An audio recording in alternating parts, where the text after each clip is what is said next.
Well, that was quite something, wasn't it? Let's go ahead and jump into the review of the first two games of the day. And that means that you'll get a review of the other three on their own. So, a couple of nice bite-sized videos rather than people having to wait till later, and makes things easier on everybody, doesn't it? And then I can have some fun with the board like this, right? So, I told you, right? Let's go ahead and start things off. I told you. Boston. This had every earmark of a trap. And what I loved was the announcers trying to explain this away. They really, really did. And I don't know what I enjoyed more. Milbury going from praising the Bruins to damning them, or the people in the studio trying to talk about how good Boston looked until, they don't look that good. And I'm like, okay, seriously. This is where notes help. First period, there was an early chance for Robbie Fabry, and that's right where I'm going, oh, crap. Because there were sloppy early passes by the Bruins. So what you're going to see is that the shot clock, they were way ahead on shots. Where were the shots from? What kinds of passes were they made? They were not playing particularly well, even though the shots were in their favor. There was a near goal for Larkin at 2.5 minutes. The Wings get a power play. And it's worthy of note, the Bruins had lost 4 straight against the Detroit Red Wings coming into today. Make it 5. And they get to play Detroit again next Saturday. So, get it together. Rask denied Athanasiou. So, Andreas Athanasiou had a pretty good game today, worthy of note. The Wings got another power play, and this was because of just Boston, just some sloppy moves on their part. And they actually had a couple of high sticks they could have called on Boston. You can argue that their follow-throughs, Milbury was losing his mind over that, but he does that a lot during games. So you got to try not to pay too much attention to it and listen to Boucher and listen to Doc and then try to tune them out. So they mentioned as well that this was game number 1500 for Dan O'Halloran, and I thought he called a pretty consistent game overall. And at game 1500, he has the right to choose whoever he wants to be out there with him, and I thought that was kind of a fun thing as well. Halak, at this point, too, they talked about how he was not on the bench. Apparently, he wasn't feeling well. He was available to play if they needed him, but he didn't suit up. So, he was in the building, just wasn't suited up, wasn't good to go. The Bruins got a power play after they killed off the penalty. They then got a 5-on-3 for 1 minute and 18 seconds after Filppula was guilty of tripping. And I thought, all right, so Boston should score here. They're 5-on-3 against the Detroit Red Wings, and then they didn't. Bernier denied Marchand twice. And what I couldn't figure out was why Marchand kept trying the exact same spot over and over and over again. And I think there was something to that with Boston tonight or this morning. It felt like they were trying to do the same thing over and over, and even though Bernier was equal to the task and wasn't weak where they thought he was, they just kept trying it, which is ridiculous. So the Wings killed that off, and then they took another penalty. However, after the first period, the power plays really settled down. Second period, early. Brendan Perlini with his first goal since, it's been a while. Ernie with the assist at 2 minutes and 7 seconds. So nice to see Perlini get his first goal as a Red Wing against Boston. Then made it 1-0. And Bernier becomes the story at that point. And what's weird is that after the first period, all the talk is Bruins are playing really well. This is a great road game for the Bruins. Bruins just have to keep it up. Bruins are playing really well. This is a great game for the Bruins. Then Detroit scores, and all the announcers kind of go, clearly the Bruins, I don't know what's going on with them today. Well, they played yesterday. So, I love listening to it. So the Wings pushed at 6.5 minutes. Like my notes tell you that the Bruins weren't necessarily playing great. So the Wings pushed it around 6.5 minutes. Bernier then denied Coyle. Coyle's had a lot of really good chances that have been denied lately by goaltenders. The Wings, are they this good or are the Bruins this bad at this stage? I don't know. I don't know if it's both. Do the Bruins lack focus in this game? I don't think so. They got enough shots, but the reality was that I thought the shots didn't tell the whole story in this game at all. Not even close. The shots were 20-8 in favor of Boston halfway through, but it didn't feel like a game where the road team was up 20-8 in the shots. It felt like there were some good shots for Boston, but again, they seemed to be trying to go to the well in the same spot over and over, and they weren't adapting to what Bernier was doing really, really well. Marchand had a goal, and then the plays rolled offside. Remember back when Donskoy was offside because he was leaving the ice, and we all agreed during the offseason that that's stupid and they should change that rule? They didn't. So, because Bergeron's leaving the ice and he's got a foot. I think he had 1 foot on the ice at the time. I don't know if it was both or it was one. It doesn't matter. At some point in time, I need to do a video on the whole offside thing and the way it's called and the way that I don't know. We thought they would make a change to that ruling. They never did. I don't know that there's any desire to do so either. But anyways, yeah, it's an offside goal. By the spirit of the rule, it's an offside goal. And as soon as that first replay came up, I took it right off the board. The Bruins did get a power play late. They don't score on it. Third period, Torrey Krug would score 27 seconds in from Pastrnak and Bergeron. And it's like, okay, maybe Boston's woke up. Maybe this is where they start looking like the first place team in the NHL. The Bruins did pressure for the lead after. Then the puck goes the other way, and Abdelkader had a really good chance that missed wide because that's what his shots do. The Wings then get a power play, and they scored on it. Yep. Athanasiou scores from Bertuzzi and Larkin at 7 minutes and 10 seconds. Like I said, Andreas Athanasiou had a good game today. There is still a goal scorer in there. I know it hasn't shown up much lately, but it's still there. Evenly played first half and definitely a trap game.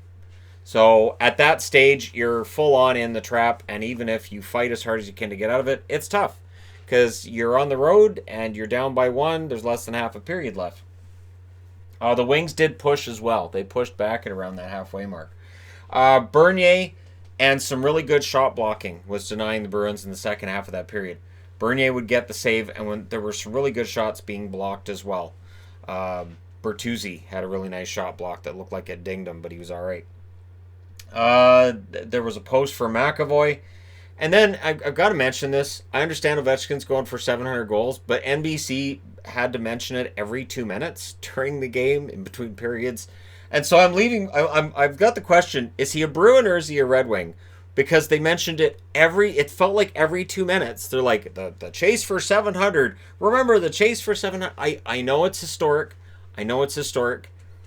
But it's not part of this game. Mention it a few times, and then anybody who wants to watch the Capitals on Monday, they already know the Capitals are playing on Monday.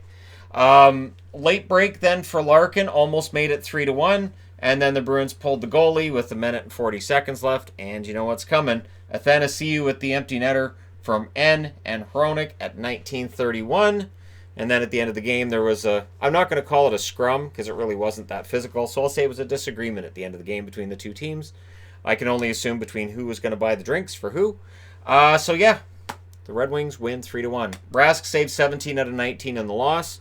Bernier saves 39 out of 40 in the win. He is your first star. I don't want to try to diminish what Bernier did. I just felt that the Bruins were taking predictable shots, and they made it somewhat easier on them, as well as just Detroit defending pretty darn well for a team that allowed 40 shots. Bertuzzi star number 2 and Marchand star number 3 for I don't know why Marchand star number 3. Honestly, Athanasiou should be star number 3. I have no idea why Boston got a star in this game. Shots were 12-6 in the first in favor of Boston, 14-7 Boston in the second, 14-7 Boston in the third. Final shots 40-20. Doesn't tell the story. Power plays, Boston goes 0 for 4. That does. Power plays, Detroit 1 for 3. So definitely a special teams battle that you would think would favor Boston. It really didn't. It really didn't. All right, moving on to Anaheim and Buffalo. And this is a tale of two games. You know what's interesting is this. So Buffalo goes in, plays the Rangers, and they beat them. Now, the way that Buffalo did it was they got out to a lead, and then they just kind of hung on. Today at home, Buffalo loses to Anaheim. Anaheim gets a lead and then just kind of hangs on. So it's Miller versus Johansson. Now, of course, or Johansson. So for Miller, this, of course, is a return home. I called it in the preview. I said, you got to play Miller here. It may be his last chance to play in Buffalo. And he gets a nice ovation from the crowd. And I thought this was a good move to have Miller in net. And I thought Miller played pretty well as well. That being said, he's not in this position on the stars list I probably would have put him. But hey, we will discuss who the 3 stars are and how absolutely ridiculous it is in this game. Miller versus Johansson's your matchup. Johansson, shots were 2-2 at 6 minutes. Kind of a quiet first 6 minutes of the game until at 6:15, Silverberg scores from Steele and Delzato. That was a good one. That was a good goal. And then, I have to mention there are a lot of empty seats in lower bowl in Buffalo. Absolutely understood. I get it. I'm not criticizing at all. Just it's become very, very noticeable on TV how many empty seats there are.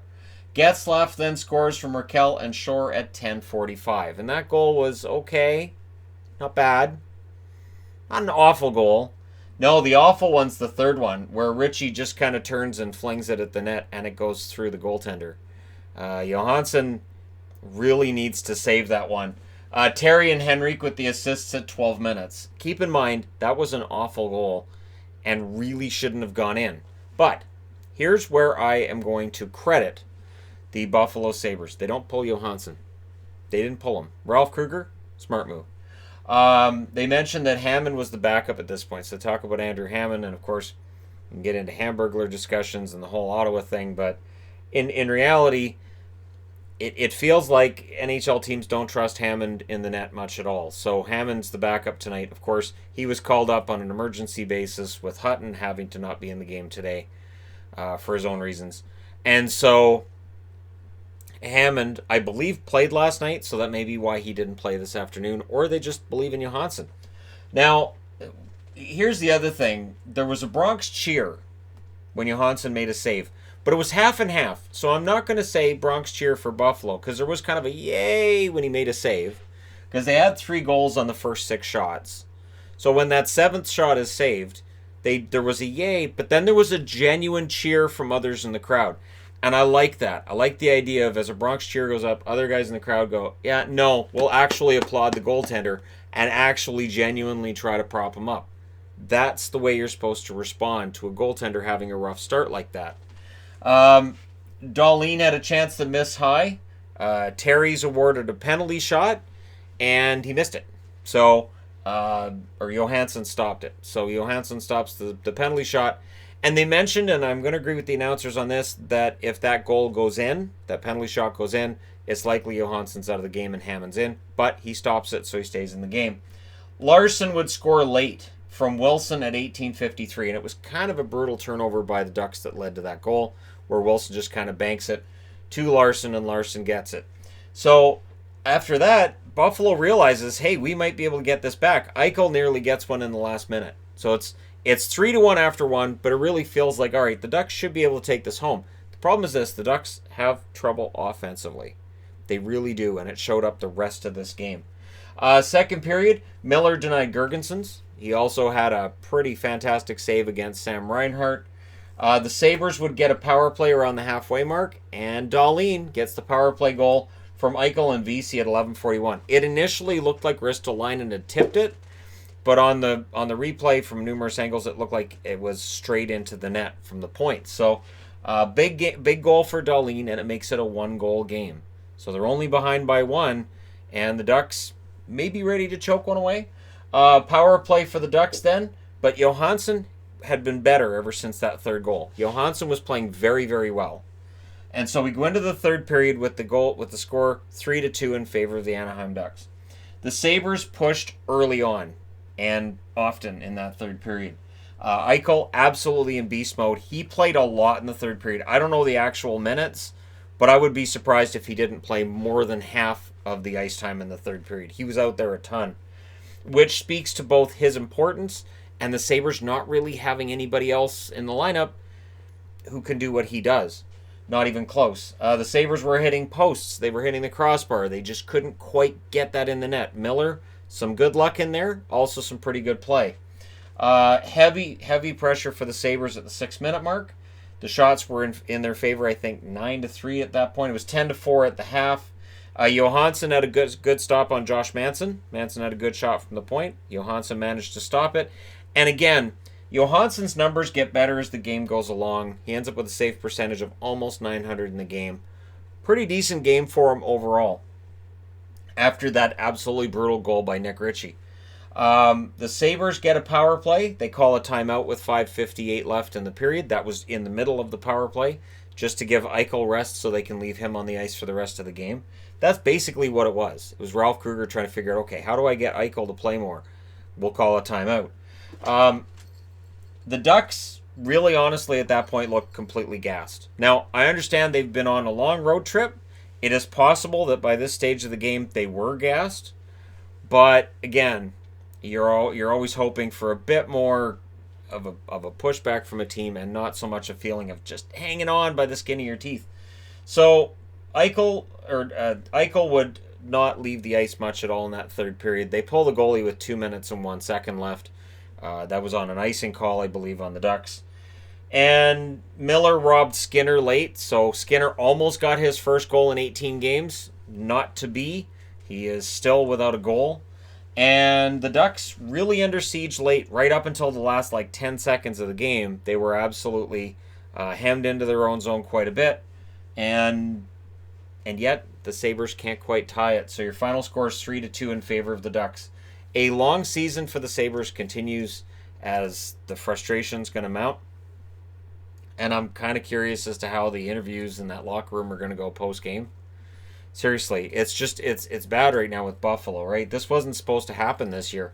Miller, he saved 31 out of 33. He ties Mike Vernon on the all-time wins list. So he continues to move up the wins list. Slower than he did early in his career, but still, congratulations to him for tying Mike Vernon. Johansson, 25 saves on 28 shots in the loss. I'm going to give this kid props. After that goal by Ritchie, it would be completely understandable if he was rattled and he didn't play very well after that, but he did. He played quite well, and kudos to Krueger for not pulling him out. If you pulled him out when he had allowed 3 goals on 6 shots, I think you'd end up regretting it. Now, your 3 stars in this game are Ritchie, Dahlin, and Miller. Now, here's my problem. Nick Ritchie gets the game-winning goal. And I know there are people who award stars based on game-winning goals. I'm not a huge fan of that because in this case, it was not a goal that should have gone in. For first star, I probably would have gone with Miller because without Miller in the second and third period, they don't win this game. And Dahlin's fine as number 2 star. And at number 3 star, if I was going to pick somebody else from the Ducks, I would be tempted to give it to Silverberg. Silverberg almost had a second goal at a point in this game. He played very well. And so I wouldn't have had Ritchie in the top 3 at all. Shots were 11-7 in the first in favor of the Ducks. 12-11 Ducks in the second, and then in the third, like I said, they looked gassed, and Buffalo looked determined. Buffalo outshoots them 15-5, cannot generate a goal in that third period. Final shots 33-28 in favor of the Buffalo Sabres. Power plays, the Ducks only had the 1, didn't score on it.